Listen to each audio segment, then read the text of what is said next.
Have you ever felt that silence can be louder than any noise? Out here, on the vast expanse of Lake Atka in Alaska, heavy snow falls relentlessly, blanketing everything in an opaque, almost surreal white. The cabin is small, with wooden walls that seem to soak up the cold down to the bone. The biting wind causes the ice around us to creak and groan as if alive.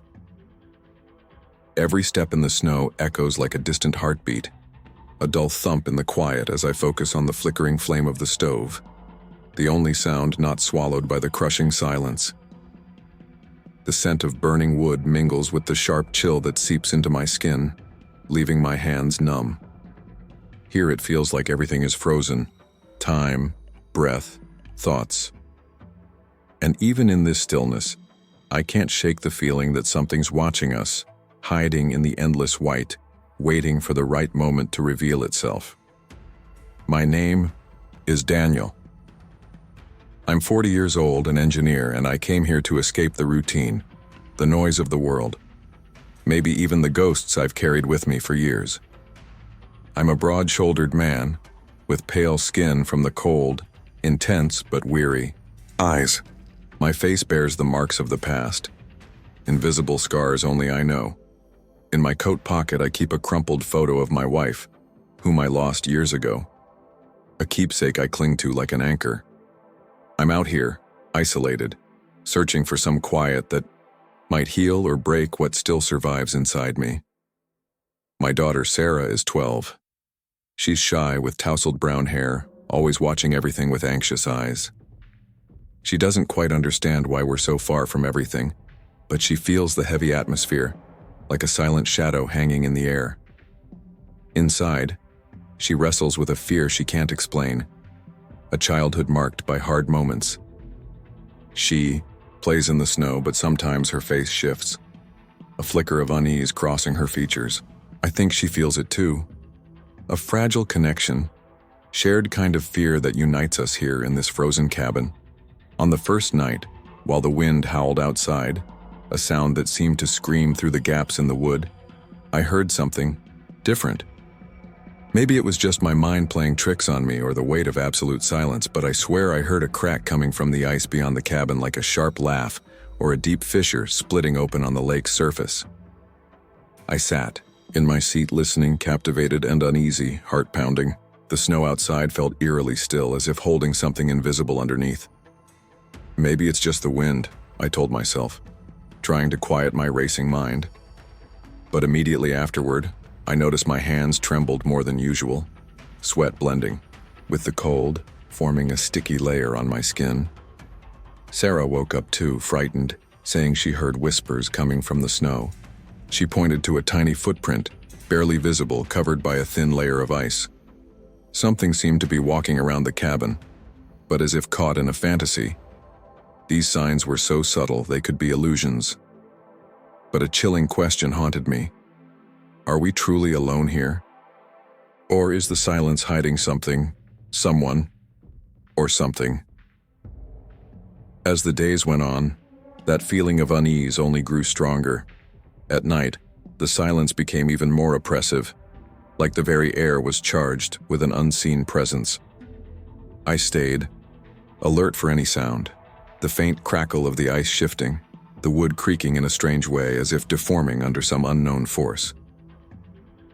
Sometimes I noticed my flashlights flickering or dying suddenly, beams that should have illuminated. The darkness instead became weak flashes of lightning, devouring the blackness for a moment before dying out entirely.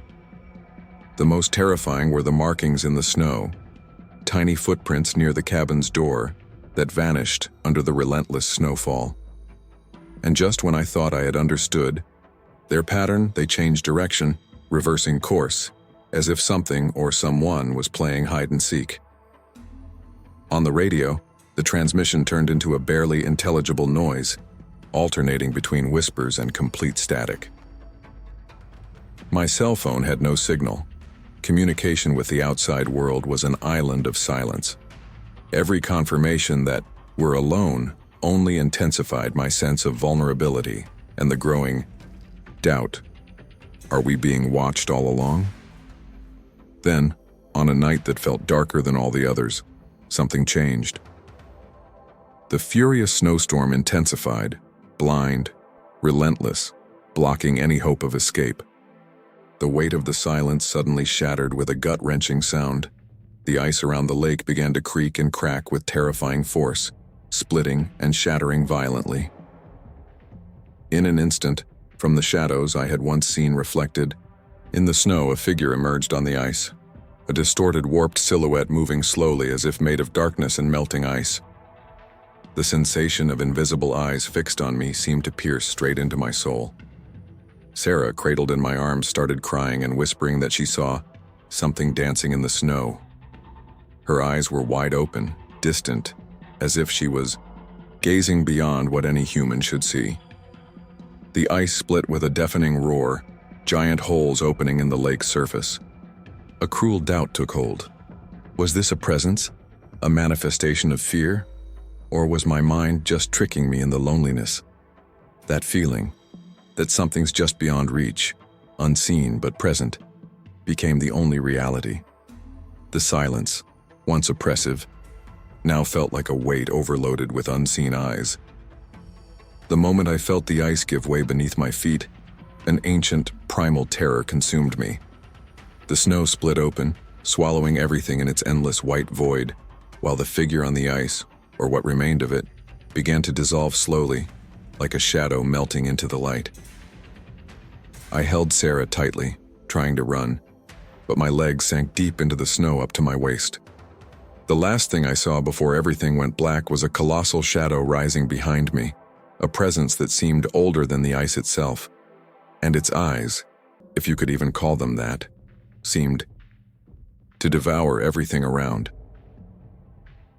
When I finally managed to break free, the snow swallowed me up to my waist, and as I looked back, everything appeared eerily calm again, silent. The cabin was still there, intact. The footprints I'd seen disappeared toward the water, where it all seemed to have come from. But the final image, the crack in the ice slowly expanding, left a trail of doubt burning in my mind. Had something left the lake?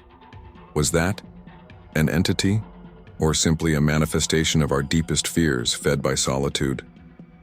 I've never been able to confirm what truly happened. I'm afraid it's still lurking there beneath the ice, waiting for another chance to show itself again. I'm not sure if what I saw was real, or just a reflection of my mind lost in the darkness of solitude. Maybe deep down it's all a matter of silence, a silence so profound that any shadow, any movement, can become the image of our greatest fears. If you ever decide to isolate yourself during winter, remember, the cold isn't the worst enemy.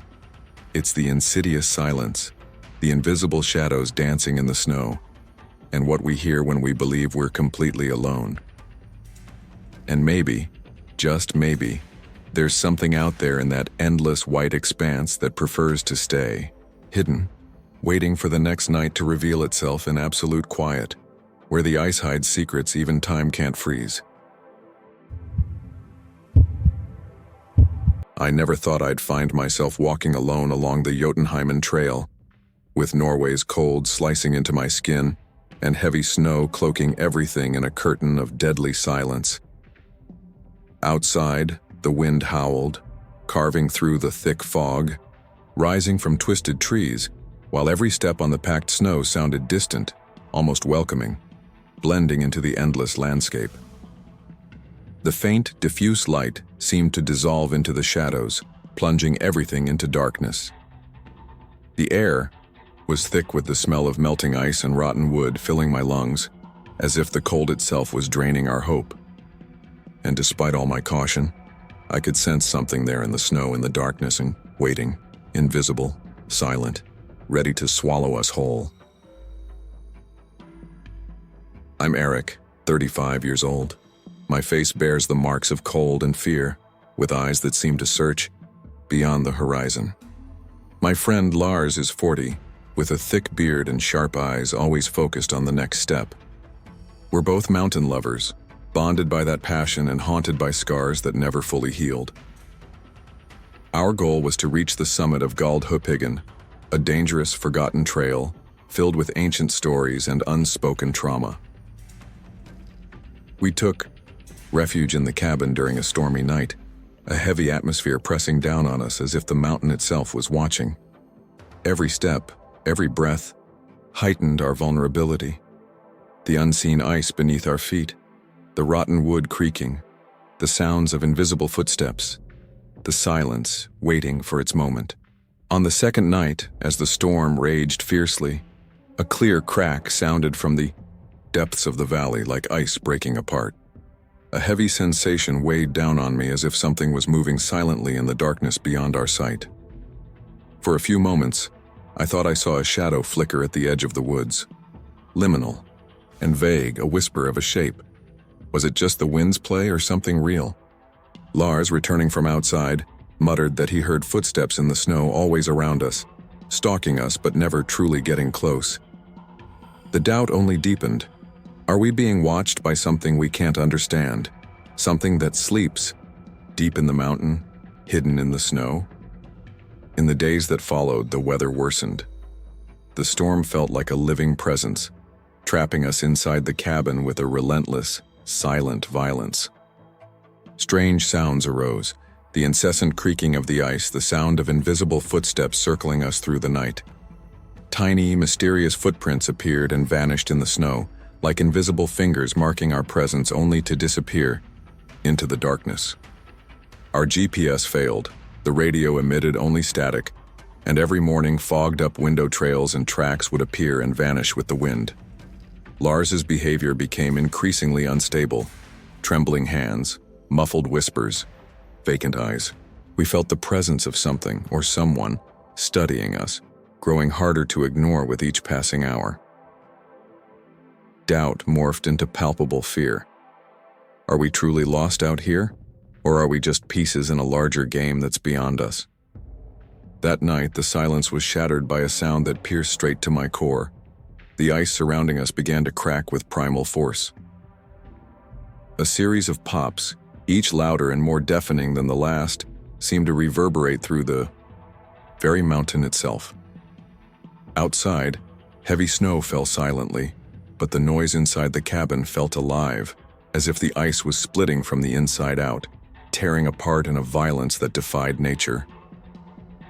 Suddenly, through the shifting fog slipping past the open door, I saw it.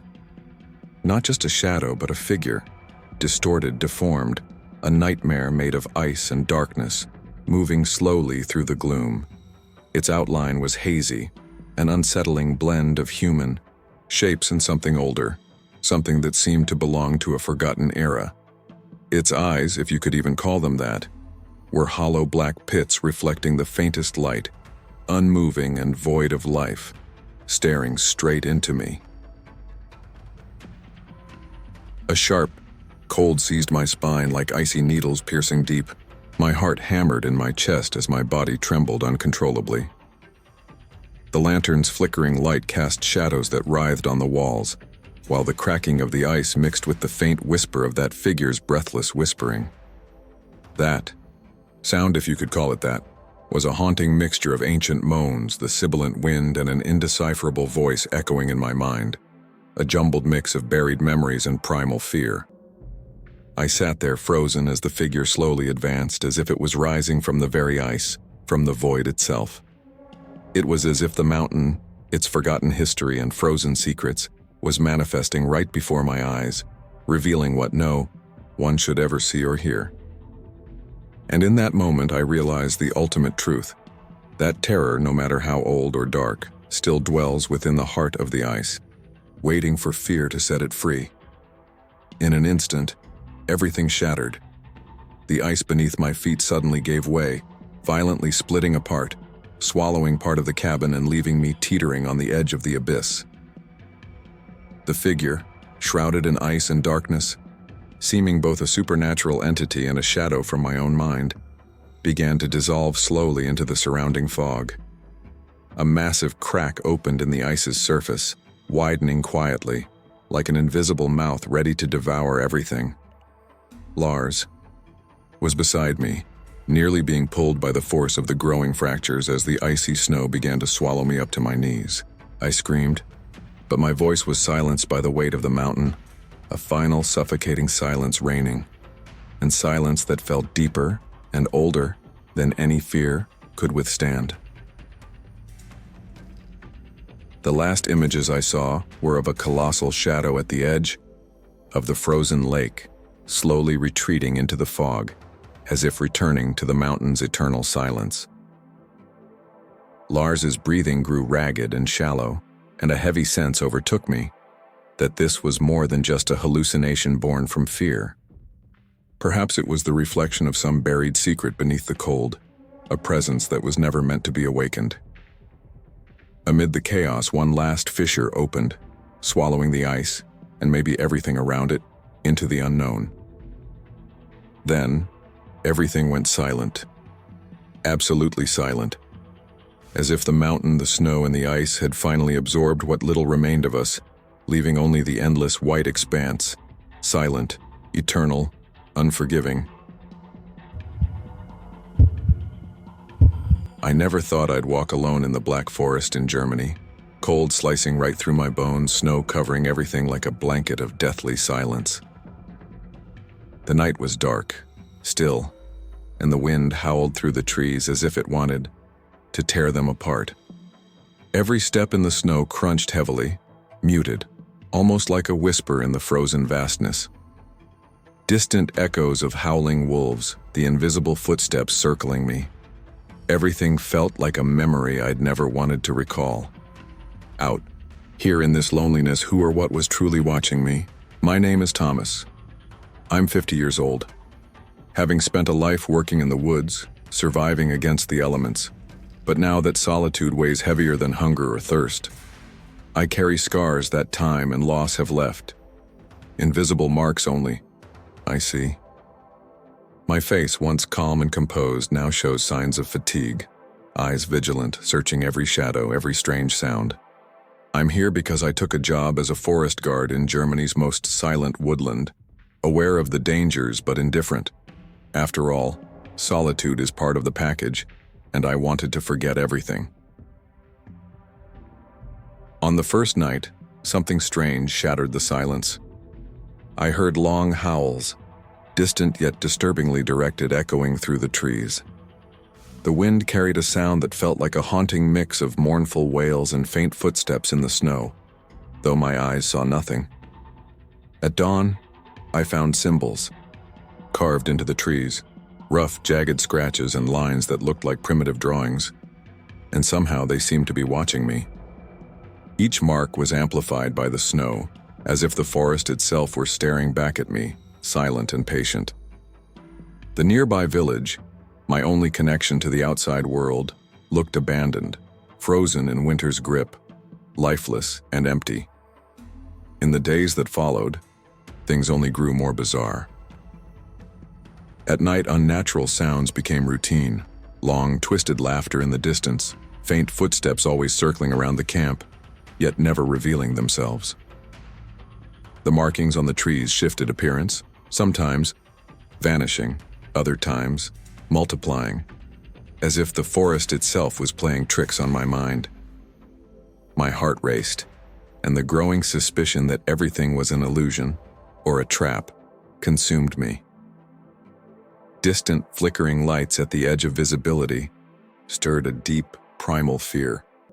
The forest was no longer just silence. It had become a living entity, feeding off my fear, trying to trap me in its darkness. That night, everything changed. A heavy breath, the sound of thick footsteps crunching in the snow, and a howl that sliced through the air like a scream from another world. A shadow, massive, dark, with eyes that flickered in the gloom, appeared between the trees, moving slowly in my direction. Its contours were blurred, a mixture of flesh and ancient ice, a presence that seemed to manifest all the darkness of the forest itself. I tried to run, but it felt like I was trapped inside a maze of branches and mist with no way out. The creature drew closer, as if feeding on my fear. Its eyes shone with a cold, penetrating light, illuminating the darkness around us. Every step it took seemed to devour the snow at its feet, like someone, or something, was tearing down, the boundaries between reality and nightmare. I tried to sprint, but my muscles froze, paralyzed by a blend of cold and terror. The trees around me seemed to bend inward, their branches like claws reaching out to seize me, while the figure advanced silently, heavy-footed, like a shadow eager to whisper forbidden secrets. I could hear my heavy breathing pounding in my head as the world around me seemed to crumble into a nightmare, echoes reverberating through the thick fog, the dense mist surrounding, shimmering eyes that seemed to bore into my soul. And then, suddenly, it stopped. A deathly silence fell again, and what remained was my blurred vision, fighting to understand whether that was a physical entity or the very embodiment of fear, primal and raw. In that I realized it was not just a creature, it was the forest itself, an ancient entity feeding on human dread, revealing its true face in the deepest silence. In a final move, the creature seemed to draw all my focus, as if feeding on my fear. Its eyes burned like embers in the darkness, gradually retreating into the shadows. An ancient presence older than time itself, the very essence of the forest, seemed to exist long before I arrived, a primal force lurking in the depths. My heart pounded uncontrollably, every fiber of my body pleading to run. But something strange happened. The forest appeared to close in around me, as if it was trapping my soul inside a cage of branches and ice. A thick fog began to rise, enveloping everything, obscuring the creature and leaving me completely lost in the dense darkness. For a moment, I felt my vision blur, like the fear itself was trying to consume me entirely. Closing my eyes, I could feel my breath merging with the mist, the icy wind, and the weighty silence now heavier than ever, a silence that screamed inside my mind, with echoes of a forgotten past. When I finally opened my eyes, the forest revealed itself again, empty, silent, frozen in stillness. Only a huge footprint remained in the snow, slowly vanishing toward an ancient tree, as if that unseen presence was retreating to somewhere darker and deeper. Only the sound of my own breathing filled the emptiness, a voice louder than anything in that woods. And beneath it all, I understood that what had been there was never meant to be fully revealed. Perhaps never would be. Only echoes, whispers, and shadows lingering in memory, the eternal frost of the Black Forest. And then, everything fell silent once more, as if the forest from within had absorbed what should never have been awakened. If you've ever caught a whiff of fear in the dense fog of a forgotten woods or heard distant echoes of footsteps that never quite arrive, then you know there's something beyond what the eyes can see. Something that feeds on silence, lurking in the darkness, patiently waiting to reveal itself when you least expect it. In the Black Forest, echoes are not just sounds. They are silent witnesses to an ancient secret, a secret perhaps never meant to be uncovered. If you think the forest only keeps trees and quiet, think again. Maybe it's waiting for someone to venture too far, someone who listens more than they should, someone like me, who disappears into its own inability to escape what they came to find. Remember, the silence in the woods isn't always empty, and the echoes might just be the beginning or the very end.